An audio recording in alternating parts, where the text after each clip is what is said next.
देख रहे हैं इन डार्क राजकुमार के साथ। तो चलिए बढ़ते हैं आज की कहानी की ओर। दोस्तों, ये बात साल 1997 की है, जब गांव में पैसे वाला एक सेठ हुआ करता था। अमूमन सुभाष उसी के नीचे काम करता था। करीब 7 दिन पहले उसने इस काम को शुरू किया था और अपनी ज़िंदगी की तमाम मुसीबतों से लड़ते लड़ते आज सुभाष थकने लगा था। लेकिन उसकी बहनों की चिंता उसे हर काम को करने पर मजबूर कर देती है। एक गरीब परिवार से होने के कारण सुभाष ने आज तक काफ़ी मुसीबतों से सामना किया था और आगे भी वो अपनों की फिक्र के लिए हर काम को संपन्न करने के लिए तत्पर रहता। एक दिन उसके साथ कुछ ऐसा हुआ जिसके बाद उसकी पूरी कायनात बदल गई। अपनी ज़िंदगी जीने का अंदाज लगभग बदल गया। कुछ हुआ ऐसा था कि उस दिन वो गांव के सेठ की बालकनी में कुछ काम कर रहा था कि तभी उसे नीचे की ओर कुछ दिखाई दिया। इस समय पर हल्का हल्का अंधेरा होने लगा था, तो वो ठीक से देख नहीं पा रहा था। ये काफ़ी बड़ी हवेली थी और इसकी ऊंचाई भी काफ़ी ज़्यादा थी। ऊपर से देखने पर यह काफ़ी अजीब और छोटी लग रही थी, लेकिन इसकी आंखें चमक रही थी।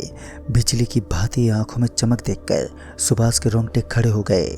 उसे सिर्फ एहसास मात्र से ही ऐसा लग रहा था कि यहाँ पर कुछ तो अलग सा दिखने वाला है। उस चीज़ की आकृति ऊपर से देखने पर भी बड़ी ही विचित्र और अजीब लग रही थी। तभी सुभाष अपने सेठ के घर से काम करने के बाद कुछ चंद पैसे लेकर रोज़ रोज़ अपने घर आ जाता और अपनी बहनों के लिए खाना ले जाता। आज भी उसने कुछ ऐसा ही किया। उसने सेठ से कुछ पैसे मांगे और अपने घर की तरफ निकल पड़ा। अंधेरा होने को आया था। आसमान में दिखने वाले नीले नीले बादल अब काले काले रूप में तब्दील हो चुके थे। धरातल की सतह पर बिछा हुआ गहरा सन्नाटा भी माहौल को थोड़ा डरावना बना रहा था। लेकिन सुभाष को रोज रोज की आदत थी, उसे इन चीज़ों से कभी डर नहीं लगा।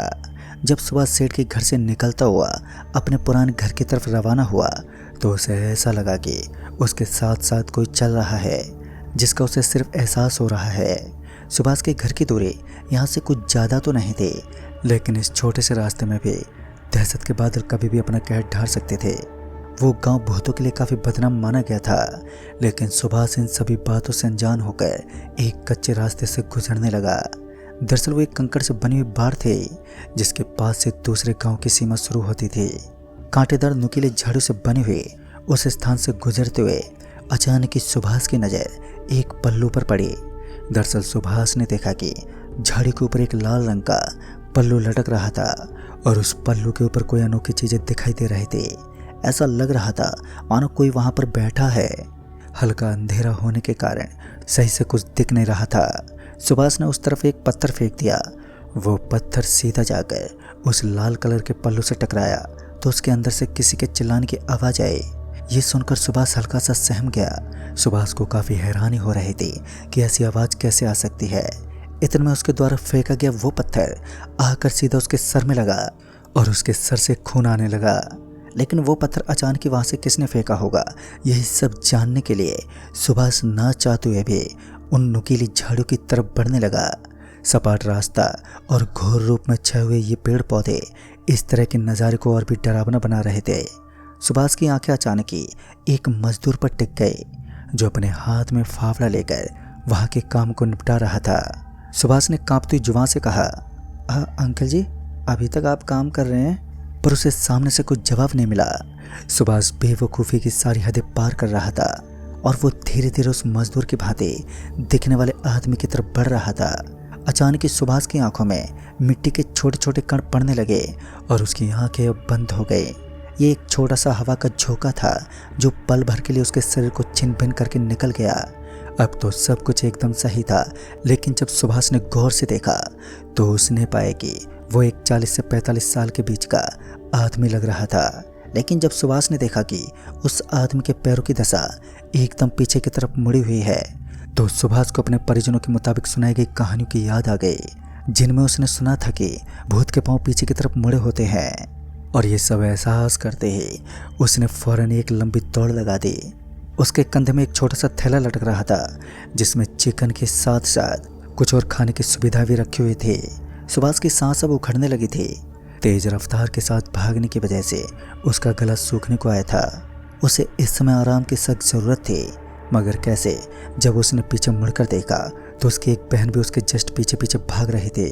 सुभाष को इस काली माया ने एक बार फिर सोच में डुबा दिया, लेकिन वो तो रुकने को तैयार ही नहीं था।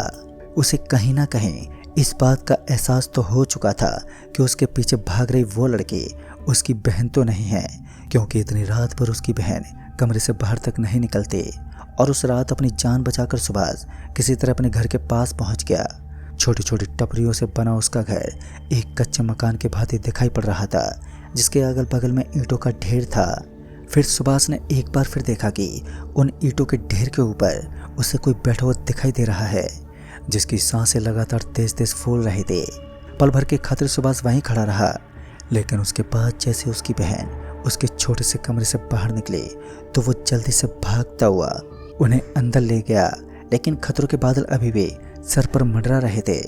जहां सुभाष को लग रहा था कि शायद अब वो सही सलामत बच जाएगा और खतरों के काले बादल उसके सर से हट चुके हैं, लेकिन वो गलत था। वास्तविक दहशत का नज़ारा तो देखना अभी बाकी था। कहते हैं जब इंसान को लगता है कि वो अपने हाथों से कुछ खोने वाला है तो उसे इस चीज़ का एहसास काफ़ी पहले से हो जाता है। तभी सुभाष को कुछ अजीब सा एहसास हुआ। अचानक उसका मन भरने लगा और उसकी आंखों में आंसू आने लगे। शायद कुछ गजब होने वाला था जिसके बारे में उसने सोचा नहीं था। खैर अभी तक तो सब कुछ नॉर्मल था। पत्थरों से घिरे उस मकान के अंदर अचानक ही खलबली मचने लगी। सुभाष को पता चला कि उसकी एक बहन अभी भी उसके कमरे में नहीं है और वो वहां से गायब है। अपनी बहन को अपने पास ना पाकर उसका कलेजा मुंह तक आ पहुंचा। चिंता उसके रोम रोम में बस चुकी थी और अब चाहे मौत हो या फिर कुछ और, उसे बस अपनी बहन को ढूंढना था। अब काफ़ी अंधेरा हो चुका था। उनका घर गांव से थोड़ा सटा हुआ था, जिस वजह से लोगों का आना जाना बहुत ही कम रहता था। ऊपर से कम उम्र में इतना वजन होने के कारण सुभाष को अपनी बहनों की बहुत चिंता रहती थी।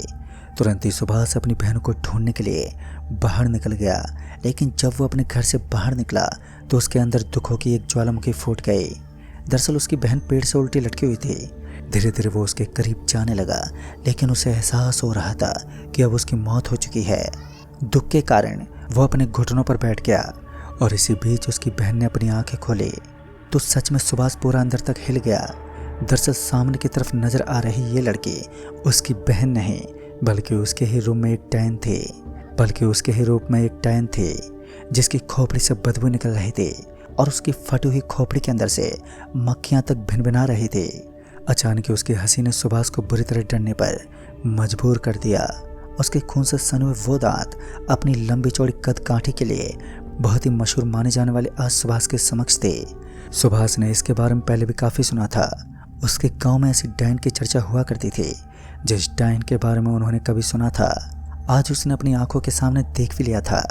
उसका वो रूप जो बच्चों को कभी भी मौत के दरवाजे खटखटाने पर मजबूर कर दे। उस अजीब और डरावनी दिखने वाले डायन के हाथ में एक छोटी सी लकड़ी थी जिसकी मदद से वो आगे बढ़ रही थी। लेकिन इतनी देर बाद भी सुभाष अपनी बहन को नहीं ढूंढ सका। लेकिन सुभाष नहीं जानता था कि आज की रात उसकी आखिरी रात होगी। सुभाष के ऊपर मौजूद वो बड़ी सी टपरी टूटने लगी और उसके बाद उसके सर पर ही गिर गई। सुभाष के साथ साथ उसकी बहन भी वहीं पर खत्म हो गई और फिर कुछ ही क्षणों में पूरे परिवार का खात्मा हो गया। एक वंश का पूरी तरह नाश हो चुका था। लेकिन दोस्तों, आज तक इस बात के रहस्य से पर्दा नहीं उठ पाया कि उसकी एक बहन कहाँ गई, जिसकी ना ही तो डेड बॉडी मिली और ना ही उसका कोई नामो निशान। सारी जगह छानबीन करने के बावजूद आज तक के इस रिकॉर्ड में उस लड़की की जानकारी कोई भी नहीं निकाल पाया। उसका कोई ठिकाना नहीं है कि वो लड़की गई तो गई कहाँ, उसकी मौत भी हुई या फिर किसी अच्छे घर में पल रही है, इस बात का कोई पता नहीं चला। तो दोस्तों, इस कहानी में बस इतना है। तब तक के लिए बाय एंड टेक केयर।